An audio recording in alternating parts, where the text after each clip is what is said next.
विचार परिवर्तन किए बगैर व्यक्ति के आचरण में परिवर्तन नहीं हो सकता। साथियों, पढ़ा लिखा होना और शिक्षित होना दोनों अलग अलग बातें हैं। पढ़ा लिखा होने का अर्थ एकेडमिक एजुकेशन। इस एजुकेशन को प्राप्त कर व्यक्ति बड़े बड़े अधिकारी पदाधिकारी बनते हैं। ऐसे लोग पढ़ लिख कर जितने बड़े पद पर जाते हैं उतना ही समाज से कटता चला जाता है। ऐसे लोग अपने समाज को छोड़कर दूर जाकर अभिजात वर्ग में शामिल हो जाते हैं।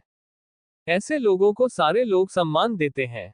जिस समाज में जन्म हुआ, पले बढ़े, पढ़ लिख कर इतने ऊंचे पद पर जाते हैं, उसी समाज में कई सालों पर किसी के शादी, श्राद्ध या अन्य कार्यक्रम में पल भर का मेहमान बनकर जाते हैं। फिर भी हमारा समाज दिलो जान से मान सम्मान देते हैं। क्यों देते हैं? क्योंकि समाज के लोगों को गर्व होता है कि हमारे भी समाज में इतने बड़े बड़े अधिकारी पदाधिकारी हैं जो हमारे भी समाज को आगे बढ़ाएंगे। इसी आशा में हमारे लोग कदम कदम पर सलामी ठोककर मान सम्मान देते हैं। ऐसे लोग अपने मान सम्मान को बरकरार रखने के लिए चाहे धार्मिक आडंबर हो या सामाजिक सांस्कृतिक कार्यक्रम हो, सभी जगह उपस्थित होते हैं, लोगों के द्वारा किए जा रहे सभी कार्यों का समर्थन करते हैं। क्या सही है, क्या गलत है, इस पर कभी अपना तर्क वितर्क देकर लोगों का दिल नहीं दुखाते।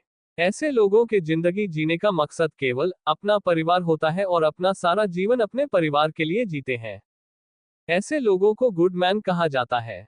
समाज में एक ऐसे भी लोग होते हैं जो कभी स्कूल का मुंह भी नहीं देखते हैं, मगर अपने महान पुरखों के गौरवशाली इतिहास को जानकर उनके अधूरे कार्य को पूरा करने के लिए अपना समय, बुद्धि, पैसा, हुनर, श्रम देकर आजीवन संघर्ष करते हैं। ऐसे लोग सच को सच और झूठ को झूठ बोलकर अपने समाज को जागृत करते हैं। इनको अपने दोस्त और दुश्मन की पहचान होती है। अपनी कमजोरी और दुश्मनों की कमजोरी मालूम होती है। अपनी ताकत और दुश्मनों की ताकत को भली भांति जानते हैं। वो अपने महापुरुषों के गौरवशाली इतिहास को जानते हैं। ये अपने बच्चे परिवार का पेट काटकर अपने समाज को खिलाते हैं। इनके जीने का मकसद समाज होता है। को परिवार को संभालते हुए अपने समाज को भी संभालने का काम करते हैं। मगर ऐसे लोगों को सम्मान के जगह घोर अपमान सहकर हृदय विदारक पीड़ा सहकर समाज के लिए लड़ना पड़ता है। ऐसे लोगों को समाज मान सम्मान नहीं देते, फिर भी ये सामाजिक ईमानदार बनकर निरंतर संघर्ष करते हैं। ऐसे लोगों को राइट मैन कहा जाता है। उसी को शिक्षित कहा जाता है। साथियों, किसी भी व्यक्ति को एकेडमिक एजुकेशन ना भी हो और उनके पास सामाजिक ज्ञान हो तो उस व्यक्ति को शिक्षित कहा जाता है। जैसे संत कबीर, गुरु रविदास महाराज, इन्होंने कभी स्कूल का मुंह नहीं देखे, मगर सामाजिक शिक्षा होने की वजह से विश्व विख्यात हो गए और दुनिया के लोग इनके ऊपर PhD करते हैं।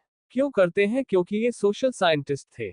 संत कबीर ने कहा, कबीरा खड़ा बाजार में, लिए लुकाठी हाथ, जो घर जा रे आपनो चलो हमारे साथ। संत कबीर का कहने का तात्पर्य यह है कि जिस प्रकार हमारे महान पुरखे तथागत बुद्ध ने ज्ञान प्राप्त किया, जिस प्रकार प्रियदर्शी चक्रवर्ती सम्राट अशोक महान ने अपने पुत्र महेंद्र और पुत्री संघमित्रा को राजा नहीं बनाकर बौद्ध भिक्षु बनाकर कर अपने ही घर में लोगों को जगाया, ठीक उसी प्रकार मैं भी अपने समाज को बचाने के लिए अपने ही घर में लोगों को जगाऊंगा। अगर जिनको मेरे साथ आना है उनको अपने घर में लोगों को जगाना होगा। संत गुरु रविदास महाराज कहते हैं, चाहूं ऐसा राज मैं जहां सबन को मिले अन्न, छोट बड़े सम बसे होए रैदास प्रसन्न। अर्थात मैं ऐसा समाज का निर्माण करना चाहता हूं जहां कोई भी लोग अन्न के बगैर भूखा ना मरे, ना कोई ऊंच हो ना कोई नीच हो, छोटे बड़े सब मिलजुल कर भाईचारे के साथ रहे। और ऐसे समाज निर्माण के लिए मैं अपनी जान की बाजी लगाकर अपने जीवन के आखिरी सांस तक लड़ाई लड़ता लड़ूंगा। साथियों, इन महापुरुषों ने अपने समाज को बहुत बड़ी बात कही, मगर हमारे समाज को समझ में नहीं आया और हमारे महापुरुषों के विचारों का पतन हो गया। मगर बाबा साहेब अंबेडकर ने इन महापुरुषों के गौरवशाली विचारों को संविधान की प्रस्तावना उद्देश्य में ही लिख डाले। हम भारत के लोग समता, स्वतंत्रता, बंधुता एवं न्यायप्रिय समाज राष्ट्र का निर्माण करेंगे। आखिर आज तक ऐसा समाज क्यों नहीं बना? इनके प्रमुख कारण है हमारे समाज में सामाजिक शिक्षा का अभाव होना। इसी सामाजिक शिक्षा के ना होने की वजह से हमारे लोग बाबा साहेब अंबेडकर के द्वारा कही गई मौलिक बातों पर अमल नहीं किए, जिसकी वजह से दुनिया का विशाल संविधान रहते हुए हमारे समाज का सब कुछ छीन गया और हमारा समाज काफी नीचे चला गया। हमने बाबा साहेब को माना, बाबा साहेब की कही गई बातों नहीं माना। बाबा साहेब अंबेडकर ने कहा, शिक्षित बनो, हमारे लोग साक्षर बने।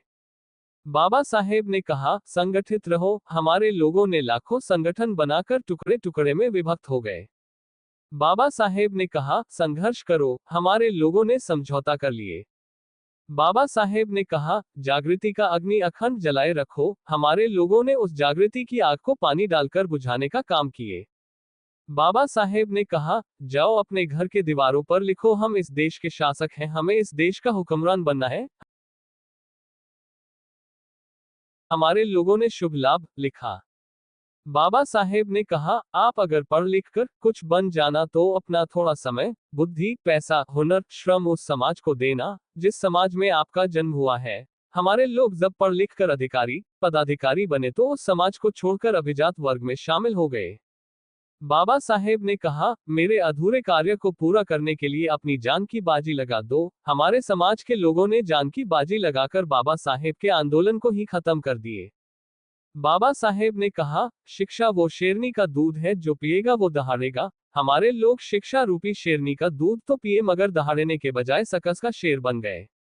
बाबा साहेब ने वोट का अधिकार शासक बनने के लिए दिया, मगर हमारे लोगों ने अपने वोट का उपयोग करके दुश्मन को ही चुनने का काम किया।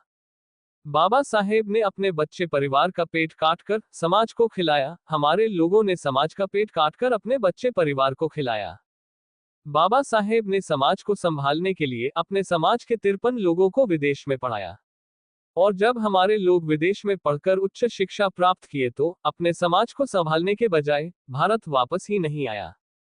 इसलिए बाबा साहेब ने 18 मार्च 1956 को आगरा के रामलीला मैदान में लाखों लोगों की सभा में रोते हुए कहा, मुझे मेरे ही समाज के पढ़े लिखे लोगों ने धोखा दिया।